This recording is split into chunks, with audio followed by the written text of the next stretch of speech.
साफिया खातून अपने कमरे में सो रही थी और बगल वाला कमरा में उसका बेटा सो रहा था।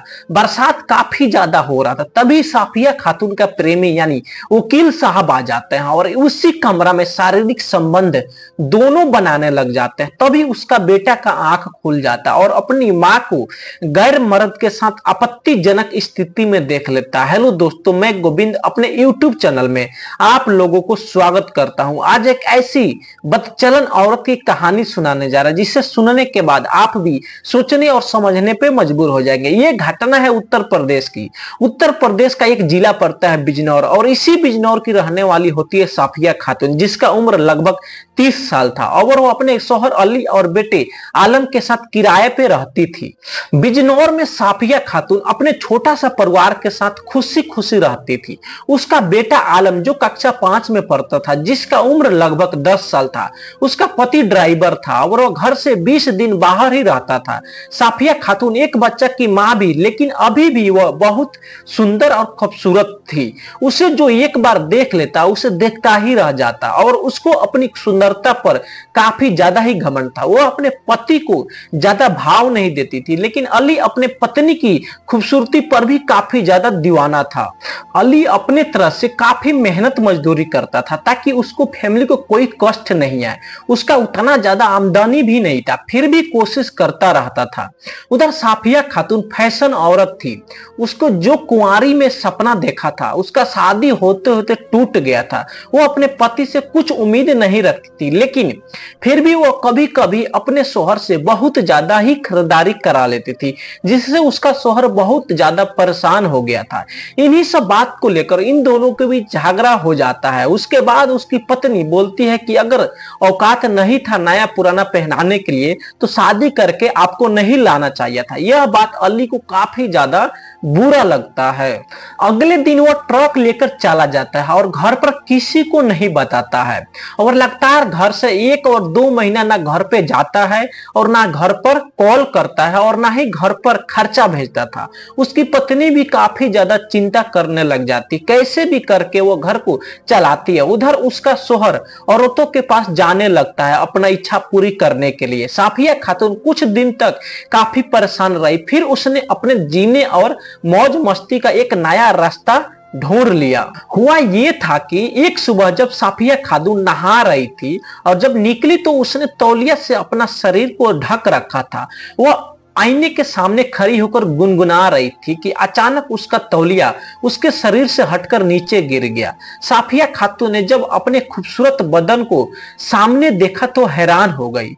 तो वो सोचने लगे कि इस गदराए बदन से तो किसी भी मर्द को अपनी ओर खींचकर उसे लूटा जा सकता है। साफिया खातून ने अपना शिकार खोजना शुरू किया। जल्द ही उसने एक वकील शाहिद को अपनी मदमस्त जवानी का दीवाना बना लिया।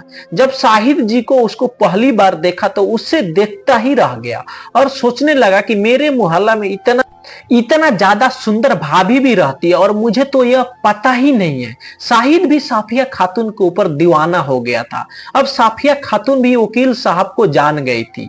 वकील साहब मेरे ऊपर डोरा डालने लग गए हैं। एक दिन वकील साहब मौका देखकर मुझसे बात करने लग जाते हैं। बोलते हैं कि आपको तो पहले यहां मैंने कभी नहीं देखा है, क्या आप अभी आई हो क्या? उसके बाद बोलती है साफिया खातून, जी साहब, कुछ दिन पहले ही यहाँ आई थी रहने के लिए अपने शौहर और बेटे के साथ। बेटा का नाम सुनकर वकील साहब भड़क जाते हैं। वकील साहब उसके बाद बोलते हैं कि आपको देखकर तो नहीं लगता है कि आपका एक बच्चा भी है, फिर भी एक बच्चा होने के बाद भी आप अभी कितना ज्यादा सुंदर हो। साफिया खातून मुस्कुराने लग जाती है और बोलती है कि नहीं साहब, मैं कहाँ खूबसूरत हूँ।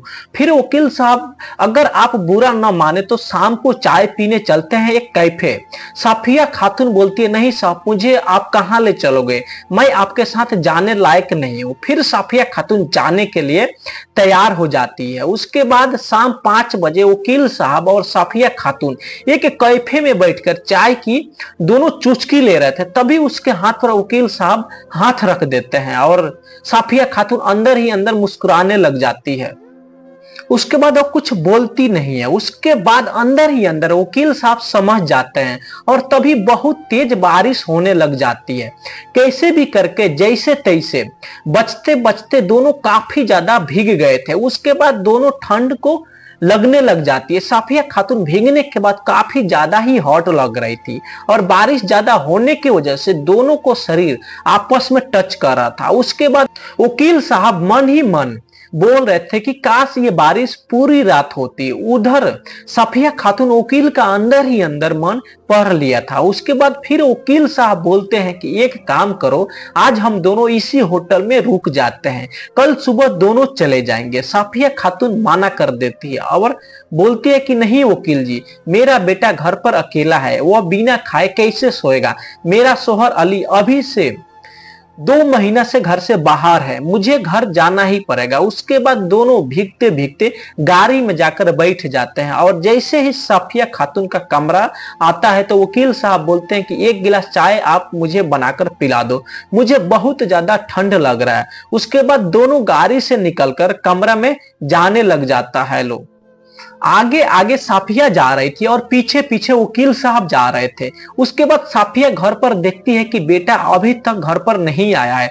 तुरंत उसको कॉल करती है, पूछते कि इतना रात हो चुका अभी तक तुम घर पर नहीं आया है, कहाँ है बताओ। उसके बाद उसका बेटा बोलता है कि अम्मा मैंने अपने दोस्त के घर पर आया था पढ़ने के लिए, बीच में काफी ज्यादा बारिश तेज होने लगी थी, इसीलिए अंकल और आंटी जाने से मना कर दिया और बोले कि सुबह उठकर चले जाना। इतना कहकर उसका बेटा फोन काट देता है। इधर जैसे ही वकील साहब जब सुनते हैं कि इसका बेटा कॉल आएगा तो मन ही मन बहुत ज्यादा खुश हो जाते हैं। उधर साफिया खातून कमरे के अंदर जाकर अपने साड़ी बदलती है और ब्लैक नाइटी पहनकर जब उधर से आती है तो वकील साहब उसको देखकर चौंक जाते हैं और बोलते हैं कि ऐसी सुंदर नारी एक ट्रक ड्राइवर क्या नहीं बल्कि महल में होनी चाहिए। उसके बाद वकील साहब बोलते हैं कि साफिया जी, आप तो नाइटी में एकदम किसी परी से कम नहीं लग रही हो। फिर साफिया अपने शोहर को कपड़ा देती है और बोलती है कि आप इसे चेंज कर लो और अपना कपड़ा दो, मैं इस्त्री करके दे रही हूँ। यह बात बोलकर वो चाय बनाने चली जाती है और फिर चाय लाकर वकील साहब को दे देती है और फिर इस्त्री करने चली जाती है। जैसे ही वो कपड़ा इस्त्री करके लाती है उसको वकील साहब पकड़ लेते हैं और उसको कमरा में लेकर चले जाते हैं। फिर दोनों शारीरिक संबंध बनाते हैं और जब वकील साहब खुश हो जाते हैं तो साफिया को 10,000 रुपये देकर चले जाते हैं। इधर साफिया भी बहुत ज्यादा खुश हो जाती है। अब उससे कोई दिक्कत नहीं था, जब भी वकील साहब का मन होता था वो साफिया के पास चले आते थे और अपना इच्छा पूरी करके चले जाते थे और ऐसा ही सिलसिला बहुत दिनों तक चलता रहता है। अब साफिया खातून का भी जिंदगी हाई प्रोफाइल हो गया था। अब वो किसी रानी से कम नहीं जी रही थी, जो चाहती थी वो खरीदती थी, जैसा उसका मन करता था वैसा कपड़ा पहनती थी। कुछ दिन बाद जब वकील उसके घर पे आते हैं फिर वो दोनों शारीरिक संबंध बना रहे थे कमरे के अंदर, तभी उसका शोहर अली आ जाता है और दरवाजा के सामने कार देखकर वो चौंक जाता है और जब दरवाजा खटखटा है तो बहुत देर के बाद साफिया खातून दरवाजा खोलती है और जब कमरे के अंदर से एक अनजान आदमी जब निकलता है तो उसका शोहर पूछता है ये कौन है और बंद कमरे के अंदर तुम इसके साथ क्या कर रही हो। उसके बाद सोफिया बोलती है कि आप होते कौन हो मुझे बोलने वाले, मैं किसी के साथ क्या करूं और किसी के साथ क्या नहीं करूं और मैं कहीं जाऊं आप टोकने वाले होते कौन है। इतना सुनने के बाद उसका शोहर आग बबूला हो जाता है, मैं तुम्हारा शोहर हूं और मुझे ये हक है पूछने का। फिर साफिया बोलती है ये हक भी आपसे आज छीन लेती हूँ और दोबारा मेरे मामले में आप मत बोलना कभी। उसके बाद फिर उसकी बेगम बोलती है 2 महीना से घर से बाहर हो, ना एक बार कॉल किए हो और ना ही 2 महीना में एक खर्च दिए हो, मैं कैसे हूं और कैसे नहीं हूं।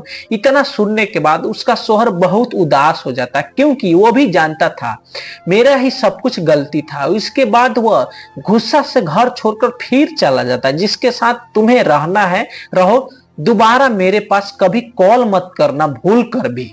उधर साफिया के मोहल्ले में उसका नाजायज संबंध पूरा फैल चुका था, लेकिन किसी को हिम्मत नहीं था कि उससे कोई बोले या कोई समझाए, क्योंकि वो बहुत ही झगड़ेलू किस्म की औरत थी। किसी के ऊपर चढ़कर बोल देती थी। ऐसा ही बहुत दिनों तक चलता रहता है। उसके बाद उसके बेटे को एक आंटी बता देती है। जब उसका बेटा अपने अम्मा के बारे में सुनता है तो उस आंटी को ही बहुत भारा बुला बोल देता है। फिर एक दिन उसका दोस्त भी वही बात उसको बता देता है, तुम्हारी अम्मा का नाजायज संबंध वकील से है। फिर उसको यकीन नहीं होता है और अपने अम्मा से नहीं पूछता। एक दिन सफिया और उसका बेटा सो रहे थे, बारिश भी काफी ज्यादा हो रही थी। तभी वकील साहब आ जाते हैं और साफिया पहले से ही दरवाजा को खोल रखी थी और सीधे साफिया के कमरा में चले आते हैं और साफिया को उठाकर अपने गोद में दूसरे कमरा में लेकर उसको चले जाते हैं। और दोनों भूल ही गए थे कि घर में एक बेटा जवान भी सो रहा है, और फिर दोनों आपस में शारीरिक संबंध बनाने लग जाते हैं। तभी उसका बेटे का नींद खुल जाता है और जब वो अपनी माँ के कमरा में जाता है और वो अपनी माँ और वकील साहब को शारीरिक संबंध बनाते हुए देख लेता है और बहुत ही ज्यादा दुखी हो जाता है और फिर कमरा से निकलकर बाहर चला जाता है और सोच रहा था कि मोहल्ला वाला जो बात मुझको बताया था वो सच था, मैंने ही उन लोगों को फालतू में बोल दिया। उसके बाद वो अगले दिन अपना अम्मा से बहुत ही कम बात करता था। कुछ दिन बाद फिर उसकी माँ बोलती है कि बेटा चलो आज पहाड़ी पर घूम कर आते हैं। उसका बेटा भी चुपचाप चलने लग जाता है। जैसे ही वो पहाड़ी पर दोनों पहुंचते हैं तभी उसका बेटा अपनी अम्मा को पहाड़ी पर से लात मार देता और वह पहाड़ी से नीचे गिर जाती है और फिर वो कमरा पर चला आता है। उसके बाद वो ना कमरा से निकलता था और ना ही किसी से बात करता था, चुपचाप कमरा पर पड़ा रहता था।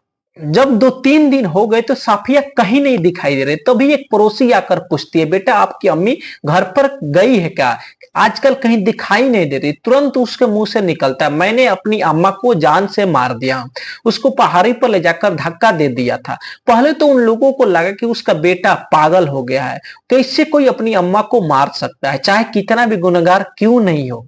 उसके बाद फिर बोलता है कि कैसे मारा हूं आपको बताता हूं। तुरंत अपने 2 मंजिला मकान पर जाता है और बोलता है कि ऐसे ही अपना अम्मा को मारा हूं। फिर छत से छलांग लगा देता है और दर्रे पर उसका बेटा का भी मौत हो जाता है। अब सब किसी को यकीन हो गया था कि सचमुच उसने अम्मा को मार दिया था। इस तरह आलम अपनी मां को अयासी के चलते उसकी जान का दुश्मन बन गया था। उसने अपनी अम्मी को तो मार ही डाला, पर इस मौत का असर उसके दिल पर इस कदर हुआ कि वह अपना मानसिक संतुलन खो बैठा और उसने अपने आप को भी मौत के गले लगा लिया।